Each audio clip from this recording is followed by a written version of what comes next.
మనం పెళ్లి చేసుకుందాం వరుణ్.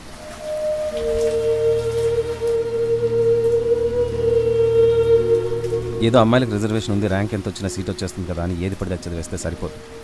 కొంచెం ఆలోచించడం కూడా నేర్చుకోవాలి ప్రియా. నువ్వంటే నాకు ఇష్టం.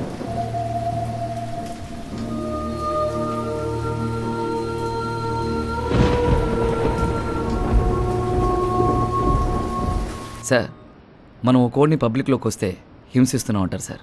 అదే కోడ్ని కిచెన్లోకి వస్తే టేస్ట్ బాగుందని కాంప్లిమెంట్స్ ఇస్తారు సార్. నాకు తెలిసిన హిట్ మ్యాన్ ఒకడు ఉన్నారు సార్.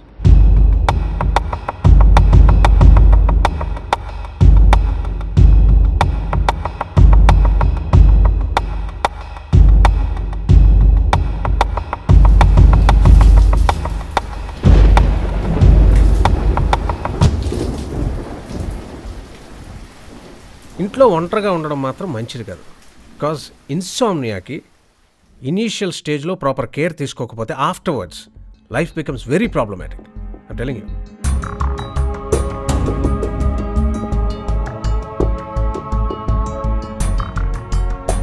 రే, నీకు పూర్తిగా తగ్గిపోయింది అనుకున్నాను రా. ఎవరితో మాట్లాడుతున్నారా? అక్కడ ఎవరు లేరు. వరుణ్, ఏమైంది వరుణ్? ఏం లేదండి. రే, ఎవరితో మాట్లాడుతున్నారా? వరుణ్, ఎవడ్రా కుక్క?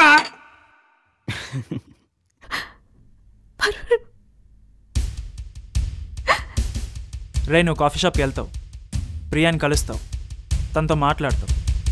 నీకు కావాలంటే అదే కాఫీ షాప్లో గాంధీని వాళ్ళ నాన్ని కూడా కలిసి మాట్లాడగలవు. కానీ చూసిన వాళ్ళు నవ్వుకుంటున్నారా?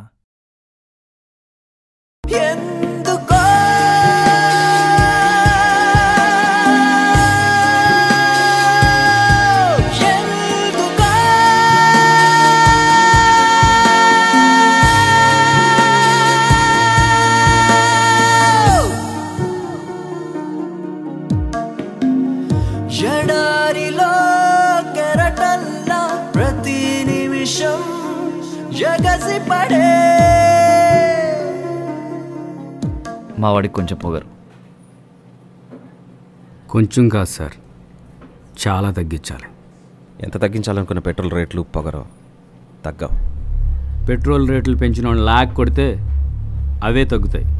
పెంచిన రోజు అందరూ కొట్టాలని అనుకుంటారు, కానీ రెండో రోజు నుంచి పెట్రోలే కొట్టించుకుంటారు. నేను వాళ్ళందరిలా కాదు. మరి పెట్రోల్ కార్లో డీజిల్ కొట్టించుకుంటావా?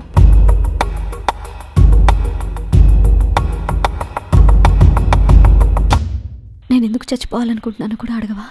ప్రియా, అన్నీ తెలుసు అనుకోవడం ఎంత తప్పు, అన్నీ తెలుసుకోవాలనుకోవడం కూడా అంతే తప్పు. విషయం టేస్ట్ ఎలా ఉంటుందో తెలుసుకోవాలనుకుంటే చచ్చిపోతాం. నేను స్లీపింగ్ పిల్స్ కొనుక్కున్నాను. నీకు సినిమాలు చూడడం వల్ల అలా అనిపిస్తుంది, కానీ స్లీపింగ్ పిల్సే అక్కర్లేదు. 5 టాబ్లెట్లు వేసుకుని చచ్చిపోతాం.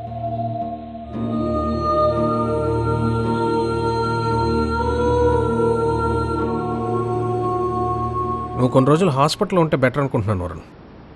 ఇప్పటికిప్పుడు నేను డాక్టర్ అవడం అంటే కొంచెం కష్టం కదండి. నేను అక్కడ ఉండలేను. సైకాట్రిక్ హాస్పిటల్ అంటే జనరల్ హాస్పిటల్లో ఉండదు వరుణ్. కొచ్చిన్లో నాకు తెలిసిన హాస్పిటల్ ఉంది, చాలా నీట్గా ఉంటుంది. చుట్టూ ఈ చెట్లు, పావురాలు నీకు నచ్చుతాయిగా? ఏమో, నేను ఎప్పుడు తినలేదు. కమాన్, బీ సీరియస్. హాస్పిటల్లో ఉంటే టైంకి మెడికేషన్ ఇస్తారు, స్పీడ్గా రికవర్ అవ్వచ్చు. That's my point.